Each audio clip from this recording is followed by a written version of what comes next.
versions. Meanwhile, an SUV in Kirkland did donuts. Almost said donuts. Do not do donuts on a pride flag street corner, or excuse me, like a crosswalk. This one, if I'm looking at the photo correctly, I'm pretty sure it also had the circle in the middle, right? Like, I had no idea what in God's name that circle represented, but apparently it's intersex. Because like a circle, it's perfect and non-binary or some nonsense. Doesn't make sense. So they have a flag crosswalk. Someone did a bunch of donuts or burnouts on it, led to it being quote unquote vandalized. And they say at least 2 people were inside of the car. And now the police are looking for them. They could be arrested for reckless driving and malicious mischief. Now, this is not a hate crime. And yet the reason why it was reported was because they want you to think it is a hate crime. Now, I am presuming that this was targeted, that they did it at this particular location because of the flag. Obviously, I do not know. I know that a few weeks ago, I was walking to the Fox studio for a hit. By the way, I'm on Fox News at Night tonight, 9:25.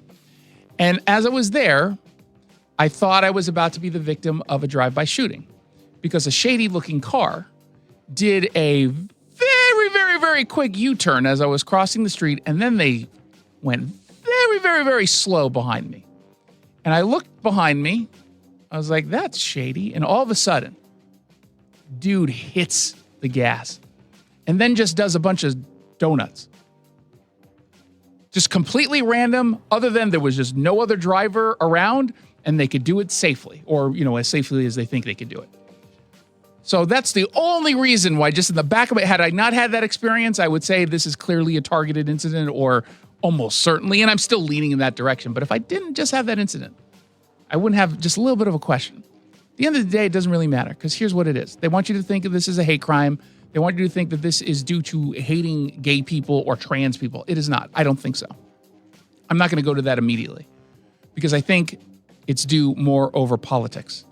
And when you have a group of folks or a community coming out and using the flag as a means to push a very specific political agenda that is very controversial and not even close to where the mainstream of this country is, meaning specifically boys competing against girls and, removing the healthy breast tissue of a 13-year-old girl who you've now convinced is a boy, that's going to get pushback. It is. You can pretend otherwise. You can pretend that this is not controversial. You can pretend that it is unreasonable to be upset. And obviously vandalism is wrong and no one should do that if in fact that's what occurred. But let's stop pretending that this is shocking in any way. And let's stop pretending that one-off incidents are indicative of anything other than them being one-off incidents.